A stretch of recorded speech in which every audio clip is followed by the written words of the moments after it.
In 2011, labor took a big hit in the state of Wisconsin. And just last week, Michigan shocked many by making union dues optional in the famously unionized state. To tell us what this new legislation says about the state of the American labor movement, we're joined in New York, by Stephen Greenhouse. He's labor and workplace reporter with the New York Times. And Stephen, as I thank you for coming on the program tonight, I want to start with this. I know almost half the states in the United States have this so-called right-to-work legislation, but we don't have it in Canada. So perhaps we could start by your just telling us what exactly it is. So in 1935, the United States passed a famous law called, actually 1936, the Wagner Act, that said that when a majority of employees at a workplace vote to unionize, then the union will represent all the workers at the workplace. And some people in the minority who are against the unions didn't like that, and they were required to pay dues toward the union. So in 12 years later, 1947, a law was passed creating this right-to-work option. And that meant that in states that vote to have this right-to-work option, now 24 of the 50 states have this right-to-work option, workers at a unionized workplace cannot be required to contribute any money, any fees, any dues money to the union. So the union will still represent these workers. If these workers have a grievance and they want union lawyers to fight for them on a grievance, the union still has to do that, but the workers who opt out of paying union dues don't have to pay anything whatsoever to the union. And a lot of Republicans and conservatives in the United States say, this is great, this creates worker freedom, right to work without being required to pay these dues. And union people and many Democrats and liberals in the United States say it's right to free ride. You get all this great union representation, they say, but a lot of workers don't have to pay a cent toward it. How would a bill like that have made it through a legislature which is in arguably the most famously unionized state in your whole country? That's an excellent question, Steve. So in 2010, you'll remember, in not this past November's elections, but 2 years ago, when unemployment was very high and many people were very unhappy with President Obama for not doing more to fix the economy, Republicans won control of many, many states, not just the state houses, but also the governor's mansion. And that happened in Wisconsin, that happened in Indiana, that happened in Michigan. So the governor of Michigan, Rick Snyder, considers himself a real moderate, pro-business certainly, but he's tried not to antagonize labor very much.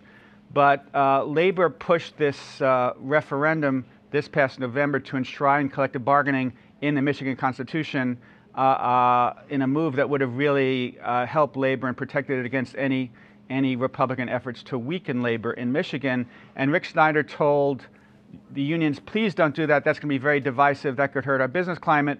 The unions ignored him. They did it anyway, and they lost very badly. So after November, a lot of conservative Republicans said to Governor Snyder, the unions have really been throwing their political power around. The power of unions in Michigan really hurts the state's business climate. Let's pass this right-to-work law, which will do three things that the Republicans love.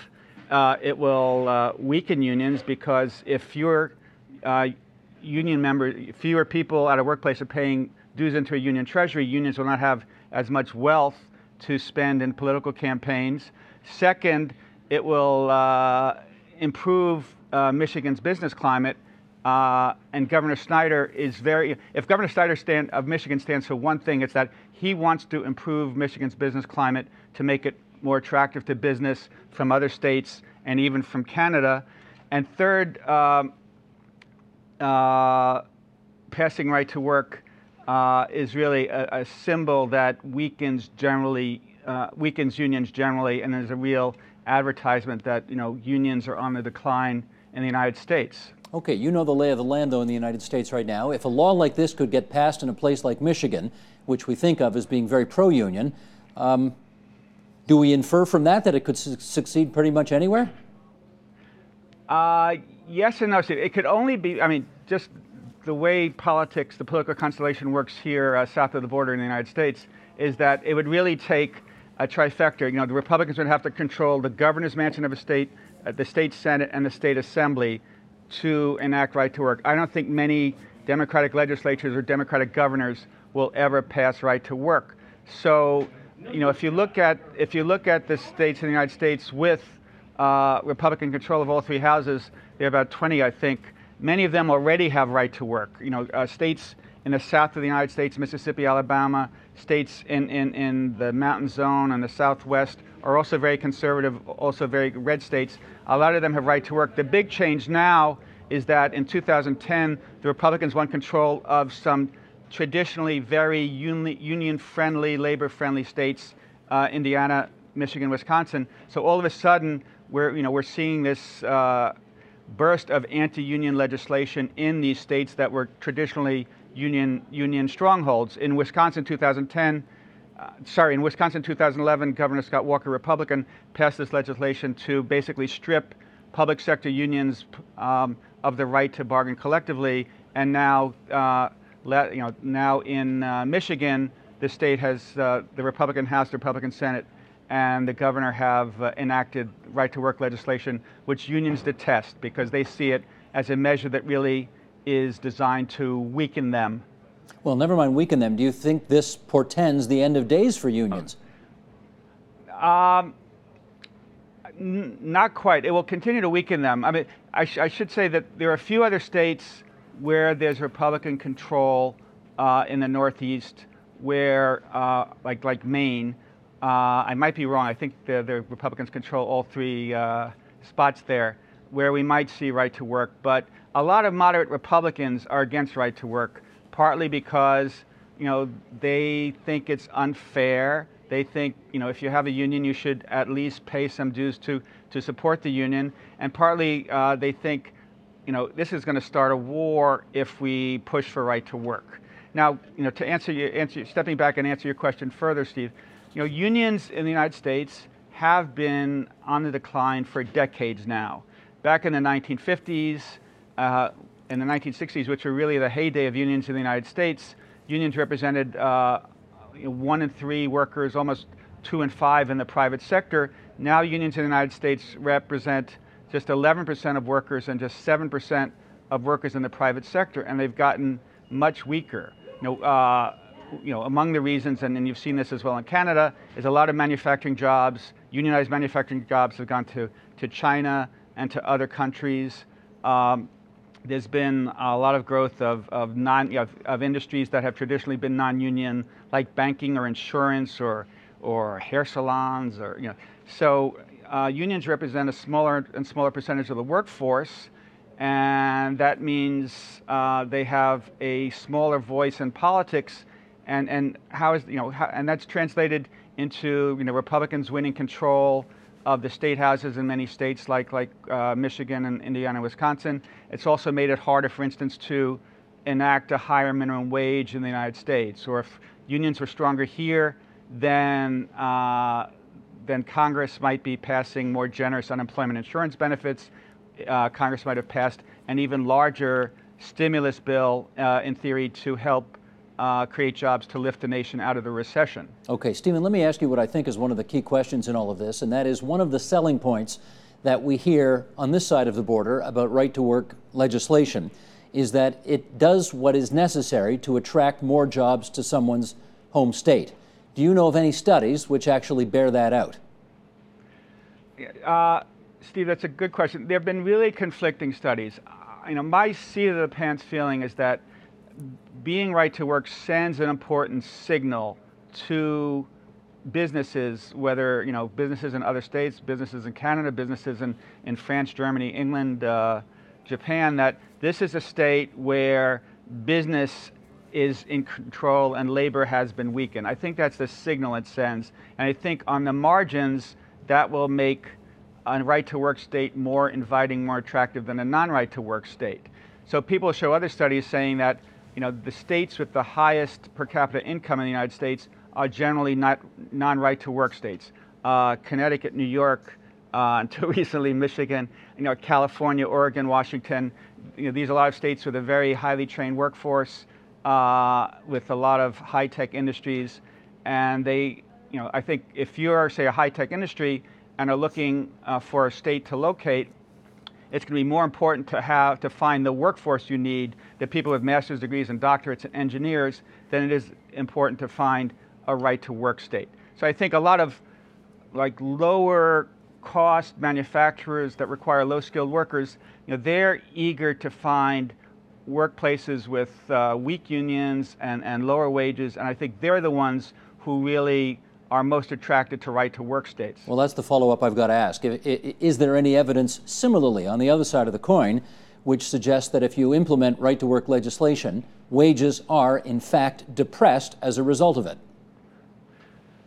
I'm really not trying to cop out on you, Steve, here. There are really conflicting studies. Some studies by liberal think tanks show that, generally places that are unionized workforces generally earn about 15% more than non-unionized workplaces.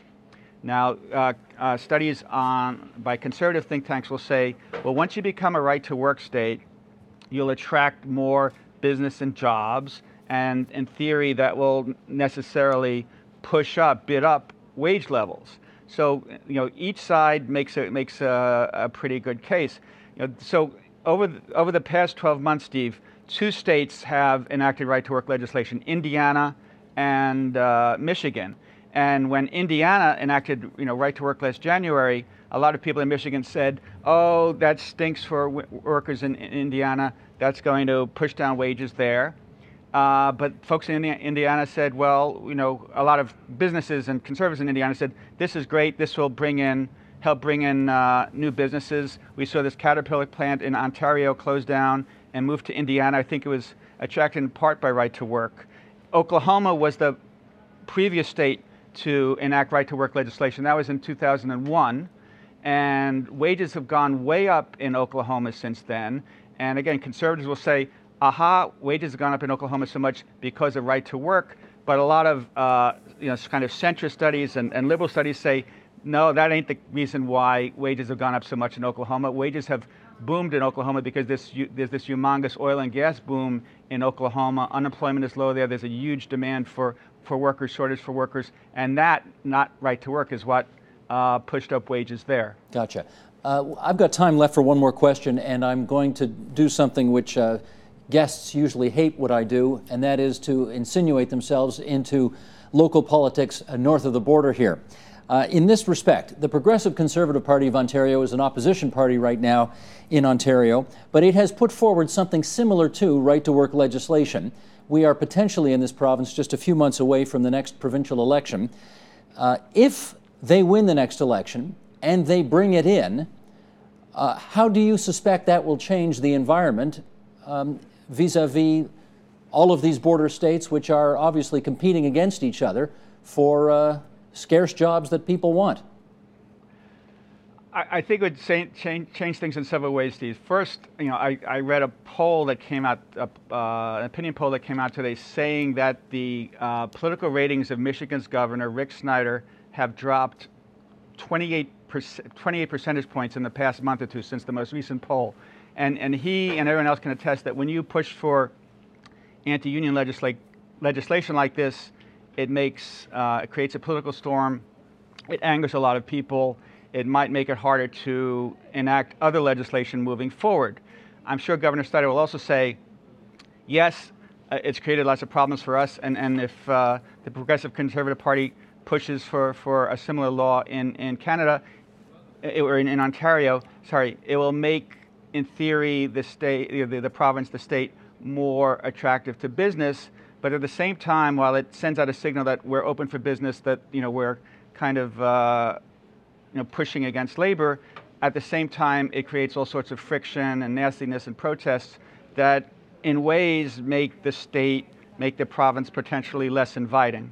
Huh, okay, that's an interesting look at things. Stephen, it's good of you to join us on TVO tonight. Thanks so much for your time. Thanks so much, Steve. Great to be here. Stephen Greenhouse, labor and workplace reporter for the New York Times. Support Ontario's public television. Donate at tvo.org.